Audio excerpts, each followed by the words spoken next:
यसु ख्रिस्टको नाममा सबैलाई जय मसीह तथा सालोम भूमिका। आज फेरि पनि यस भिडियोमा मैले परमेश्वरको वचनबाट बुझेको केही कुराहरूद्वारा चाहिँ म हजुरहरूलाई सान्त्वना दिन चाहन्छु।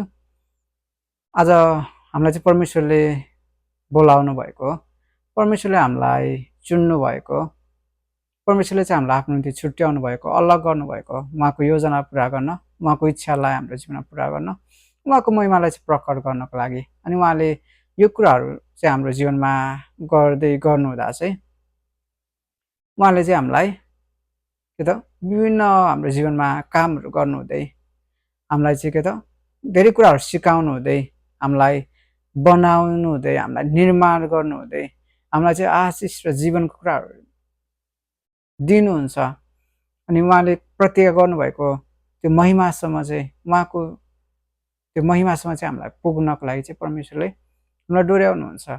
अनि परमेश्वरले हामीलाई जुन महिमा हाम्रो जीवनमा प्रकट गर्दै हुनुहुन्छ, अनि त्यो महिमासम्म, त्यो प्रतिज्ञासम्म चाहिँ हामी पुग्नको लागि अगाडि बढ्दै गर्दा चाहिँ हाम्रो शत्रु दियावलसले चाहिँ, अन्धकारको शक्तिले चाहिँ हामीलाई चाहिँ भत्काउन, हामीलाई विभिन्न कुराहरूद्वारा चाहिँ हामीलाई चाहिँ त्यो परमेश्वरले गर्नुभएको प्रतिज्ञासम्म, त्यो महिमासम्म पुग्नलाई चाहिँ त्यसले चाहिँ रोक्न खोज्छ। त्यसले चाहिँ हाम्रो विरुद्धमा हामीसँग युद्ध गर्न खोज्छ, लडाइँ गर्न खोज्छ। त्यसले हाम्रो जीवनमा विभिन्न किसिमको चिन्ता र फिक्रीका कुराहरू, डर र भयका कुराहरू, त्रासका कुराहरू, होइन, अनि त्यसले असफलताका कुराहरू, रोग र बिमारका कुराहरू, अनि विभिन्न कुराहरू चाहिँ त्यसले हाम्रो जीवनमा ल्याउन खोज्छ। अनि त्यसले चाहिँ हामीसँग चाहिँ युद्ध लड्न खोज्छ। तर हामीले चाहिँ यो टाइममा गर्नुपर्ने एउटै कुरा चाहिँ म तपाईँहरूलाई बताउँछु कि हामीले चाहिँ परमेश्वरको सामु विश्वासयोग्य भएर जिउनु, हामीलाई बोलाउनु हुनेको सामु चाहिँ हामी के त विश्वासयोग्य भएर जिउनुपर्छ। अनि परमेश्वरले गर्नुभएको प्रतिज्ञामाथि चाहिँ हामी के त विश्वासयोग्य भएर जिउनुपर्छ। परमेश्वरको प्रेममा चाहिँ हामी के भएर जिउनुपर्छ, विश्वासयोग्य भएर जिउनुपर्छ।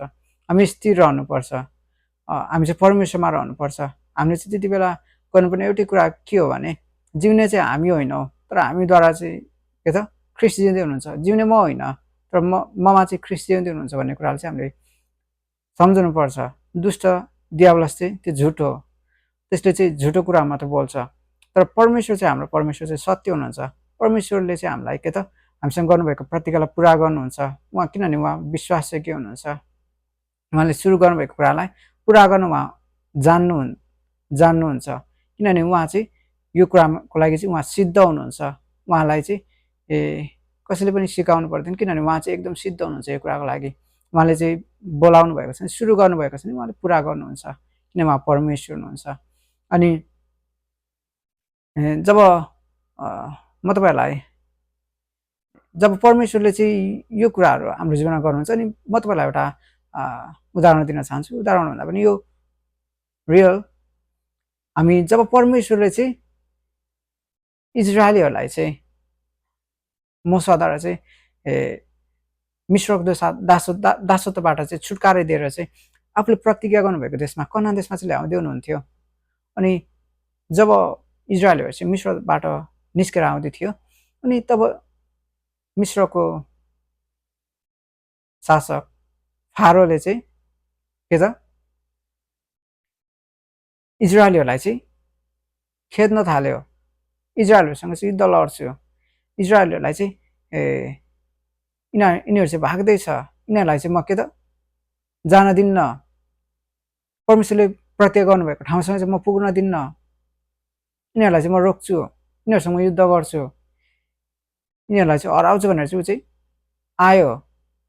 तब के त त्यति बेला परमेश्वरले मोसालाई के भन्नुभयो भने, स्थिर हो, किनभने आज चाहिँ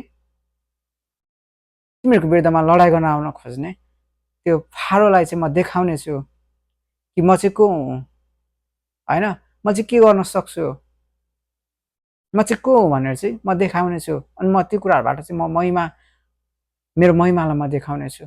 त चाहिँ स्थिर बस, किनभने परमेश्वरले भन्नुभएको छ प्रस्थान 14:14मा, परमपुण्य तिमीले लड्नु छ, तिमी केवल स्थिर बस, तिमीहरू चाहिँ स्थिर बस, म आज लड्छु। यिनीहरूलाई चाहिँ के त त्यो समुद्रको बिचमा यिनीहरूलाई चाहिँ डुबाइदिनेछु। अनि ती कुराहरूबाट चाहिँ म आफ्नो महिमालाई प्रकट गर्छु। तिमीहरूले चाहिँ फेरि त्यो मिश्रीहरूलाई, तिमीहरूको शत्रुहरूलाई चाहिँ फेरि देख्ने छैनौ भनेर चाहिँ परमेश्वरले भन्नुभएको चाहिँ हामी पाउँछौँ। अनि परमेश्वरले भन्नुभएको छ 1 युहन्ना 4:4 मेरो साना बालकहरू तिमीहरू चाहिँ परमेश्वरका हो र तिनीहरूमाथि विजय भएका छौ, किनभने जो तिमीहरू रहन्छ बास गर्नुहुन्छ उहाँ चाहिँ संसार भन्दा महान हुन्छ भने चाहिँ परमेश्वरले भन्नुभएको छ।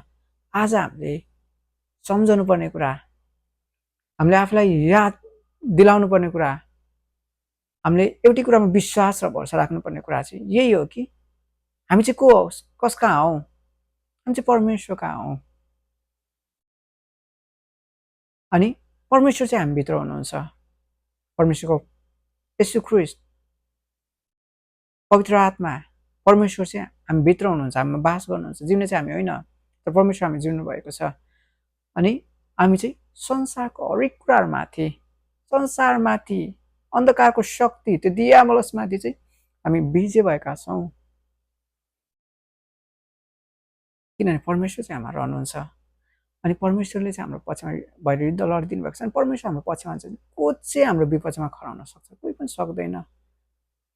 परमेश्वरलाई चाहिँ हामीलाई विजय दिनुभएको छ, किनभने परमेश्वर चाहिँ विजय हुनुभएको छ, येशू ख्रीष्ट चाहिँ विजय हुनुभएको छ भनेर चाहिँ परमेश्वरको वचन छ। अनि हामीले गर्नुपर्ने कुरा चाहिँ यही हो कि हामी स्थिर रहनुपर्छ। हामीले आफूलाई परमेश्वरमा समर्पण गर्नु पर्यो, हामीले परमेश्वरमाथि विश्वास गर्नु पर्यो, अनि परमेश्वरमा रहनु पर्यो, उहाँको वचनमा रहनु पर्यो, उहाँको वचनलाई चाहिँ हामीले पक्राउन सक्नु पर्यो, उहाँको प्रतिज्ञालाई चाहिँ हामीले पक्राउन सक्नु पर्यो, हामीले आफ्नो विश्वासलाई चाहिँ बचाइराख्न सक्नु पर्यो।